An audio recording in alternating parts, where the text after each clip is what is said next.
সুলতান মাহমুদ গজনবী রহমাতুল্লাহ আলাইহি একজন বাদশাহ, ন্যায়পরায়ণ একজন বাদশাহ সুলতান মাহমুদ গজনবী রহমাতুল্লাহ আলাইহি। সুলতান মাহমুদ গজনবী রহমাতুল্লাহ আলাইহি একবার তিনি রাতের বেলায় ঘর থেকে বের হলেন, তাহাজ্জুদ পড়বেন, শেষ রাত্রে উঠলেন। উঠার পরে তিনি কিতাবের মধ্যে পেয়েছেন সুবহে কা হাওয়া লাখো রুপিয়া কা দাওয়া, সকাল বেলার বাতাস লক্ষ কোটি টাকার ঔষধের চাইতেও দামি। এটা মনে রাখবেন, সকাল বেলার বাতাস লক্ষ কোটি টাকার ঔষধের চাইতেও। কখন, কোন বেলা? 8টা বাজেনি সকাল হয়, ফজরের আজান দিলে সকাল। কোন সময় সকাল? জোরে বলেন, জোরে বলেন।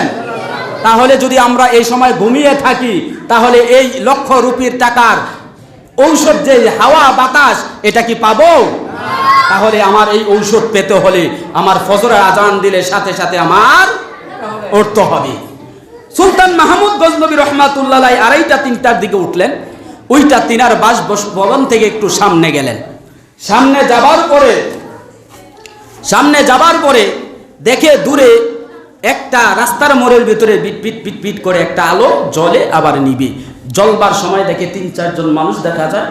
তিনি কৌতূহল জাগলো, তিনি মনে ভাবলেন আমি তাহাজ্জুদ পড়ার জন্য উঠছি, গরম তো মনে হয় ওনারাও তাহাজ্জুদ নামাজ পড়ার জন্য উঠছে, এই জন্য ঠান্ডা বাতাস খাইতে রাস্তার মোড়ের মধ্যে বসছে। কিন্তু সবার নিয়ত তো সব রকম। জোরে বলেন, ভালো মানুষের নিয়ত ভালো, খারাপ মানুষের নিয়ত খারাপ। সুলতান মাহমুদ গজনবী রহমাতুল্লাহ আলাইহি বলেন, যাই তাদের সাথে যে কিছু কথাবার্তা আলাপ আলোচনা করে এরপরে তাহাজ্জুদ নামাজটা পড়ব। সুলতান মাহমুদ গজনবী রহমাতুল্লাহ আলাইহি তাহাজ্জুদ পড়বেন। ঘুম থেকে শেষ রাত্রে উঠলেন। ওঠার পরে তিনি দেখেন রাস্তার মোড়ের মধ্যে মানুষগুলা বসে আছে। তিনি আস্তে আস্তে গেছেন, যাবার পরে যাইয়া জিজ্ঞেস করে, বাবা আমি তাহাজ্জুদ নামাজ পড়ি এলাকার ভিতরে। মুখটা তিনি বাইদা রাখছেন যাতে চিনতে না পারে, কারণ তিনি তো একজন বাদশাহ, বাদশাহীর শান শওকত হলো আলাদা। তিনি মুখটা চেহারাটা মাস্ক পরে আছে, গামছা দিয়া অথবা মাফলার দিয়া মুখের চেহারাটা বেঁধে রাখছে, চোখ দুইটা দেখা যায়। জিজ্ঞেস করলেন, বাবা তোমরাও তো মনে হয় তাহাজ্জুদ পড়ার জন্য উঠছো। তারা দূর থেকে দেখে একজন মানুষ আসতেছে, আর তারা 4 জন হইল চোর।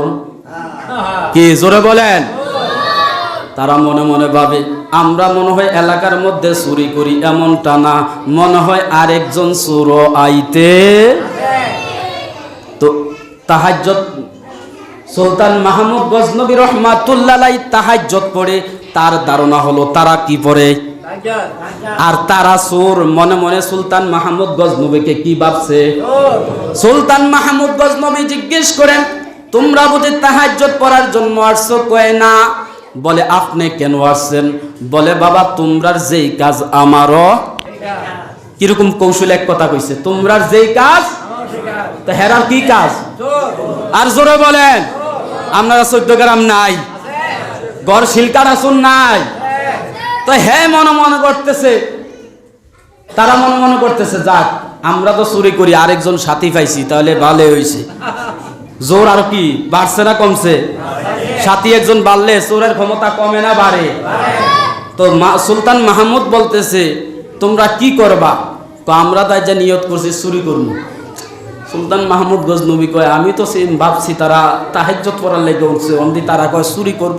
তো আচ্ছা বাবা তোমরা যে চুরি করবা নিয়ত করেছো, তো তোমরা চুরি যে করো কোনো গুনাগুণ আসেনি তোমরা? বাদশাহ সাহেব গুণ ছাড়া কি চুরি করা যায়নি? চুরি করতেও বিদ্যা লাগে। চুরি করতে কি লাগে? বিদ্যা লাগে। আমরারও গুণ আছে। কয় কি গুণ? আমরা 4 জনের 4 গুণ আছে। আমনে যে আমরা লোকে যোগ দিবেন, আমনের কি গুণ আছে? আমারও একটা গুণ আছে। আমারও কি আছে? আগে তোমরা কি গুণ এটা কও। একজন বলল আমার মধ্যে একটা গুণ আছে, যেই বাড়িতে চুরি করবো ওই বাড়ির দরজার তালা ধরলেই তালা খুলে যায়। বাপরে বাপ, চাবি ছাড়াই তালা খুলে? কহা যাক 2 নাম্বার ব্যক্তি। আমার মধ্যে একটা গুণ আছে। বলে কি গুণ? বলে আমার গুণ হইল ঘরের দরজার সামনে যাইয়া তার বাড়ির মাটি শুনলেই বলে দিতে পারবো কোন জায়গার ভিতরে স্বর্ণ মুদ্রা আছে। বাপরে বাপ, হাতে দিয়ে আরো বড় কররা গুণ। কয় তোর কি গুণ আছে? বলে আমার একটা গুণ হইল, ওই বাড়ির মধ্যে কোনো কুকুর মুকুর থাকলে কুকুর যে ঘেউ ঘেউ করে কথা কয়, ওই কথা কয় কুকুরে কি ভাষায় কথা কয়, ওই ভাষাগুলি আমি বুঝি, তার উত্তরও আমি দিতে পারি। ওই বাপরে বাপ, পারদর্শী তো কম না, পিএইচডি লাভ করাছো, কুকুরের ভাষাও বোঝে, তা পিএইচডি করায় না। কয় আরেকজন আছো, তোমার কি গুণ? কয় আমার গুণ হইল যাকে রাতের বেলা একবার দেখি তাকে আমি কিয়ামত পর্যন্ত ছিঁড়ে রাখি। বাপরে বাপ, তাহলে তো তোর গুণও কম না। কয় আবার কোন আপনার কি গুণ? এবার সুলতান মাহমুদ গজনবী রহমাতুল্লাহ আলাইহি ওই আল্লাহর ওলি ডাক দিয়া বলে, আমার গুণ হইল আমার এই মুখে যে দাড়ি দেখতাছো, আমি যদি এইভাবে দাড়ি লাড়া দেই তাহলে জেলের আসামি মুক্তি আর ফাঁসির আসামিও মুক্তি। চোরের আবার কি হিম্মত কমছে না আরো বাড়ছে? তোরে তো আমরা দরকার, আমরা চুরি কইরা যদি ধরা পড়ি তাহলে তুই দাড়িটি লাড়া দিবি, আমরা কি হয়ে যাবো? হেরারের তো এখন চুরি করবে। ঠিক আছে, আজকে যে চুরি করবা, কার বাড়িতে চুরি করবা নিয়ত করছো? সুলতান মাহমুদ গজনবীর লগে কয় আজকে আমরা সুলতান মাহমুদ গজনবীর বাদশার বাড়িতে চুরি করব। কার বাড়িতে চুরি করব? বাদশার বাড়িতে চুরি করব। বাদশা আছে না নাই? বাদশাই কয় ঠিক আছে চলো, বাদশার বাড়িতে চুরি হবে। বাদশাই লগে লগে পিছে পিছে হাঁড়ি। এবার যখন এক নম্বর ব্যক্তি বলছে তালা ধরলেই খুলা যায়, বাদশার গেটের সামনে যাইয়া যখন ওই ব্যক্তি তালা ধরছে অটোমেটিক দেখে খুলে যায়। বাপরে বাপ, গুণের তো কম না। এরপরে সবগুলা ঢুকলো, ঢুকার পরে এবার ঘরের চতুর্দিক দিয়া যাইয়া দরজার সামনে দ্বিতীয় ব্যক্তি মাটি শুনছে, কই এই ঘরের দরজার সামনে এখানে কোনো স্বর্ণ মুদ্রা নাই। আরেক জায়গায় মাটি শুনছে, কই এই দরজাটা খোলে, এই দরজার ভিতরেই স্বর্ণ মুদ্রা আছে। এবার দ্বিতীয় ব্যক্তি স্বর্ণ মুদ্রার জন্য গেছে। এবার তৃতীয় ব্যক্তি বলতেছে যারে একবার দেখি তারে সবসময় চিনি।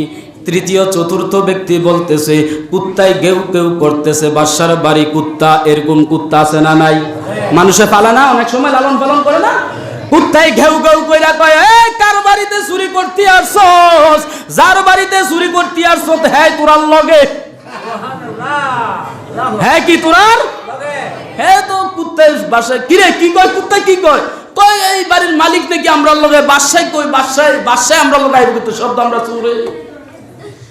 এবার সবাই চুরি করার জন্য কয় স্বর্ণ মুদ্রা পাইছি। 4 জনে স্বর্ণ মুদ্রা ঘাটটি বইয়া টাকা পয়সা লইছে। ঘাটটি বইরা টাকা পয়সা লইয়া এবার বাদশার বাসভবন দিয়া বাদশায় যেই জায়গায় শোয় ওই জায়গাটার সামনে দিয়া যাইতেছে। নজর করে দেখে বাদশার সিংহাসন, বিশাল সিংহাসন। কয় জীবনত এই বাদশার সিংহাসন বানানো সম্ভব না, আর ঘুমানোও। কয় একটু চল আমরা 4 জন একটু শুইয়া দেখি কি আরাম লাগে। যেই মাত্র 4 জন একটু শুইছে, ক্লান্ত শরীর সারা রাত্র আর ঘুমায় নাই চুরের নিয়তে।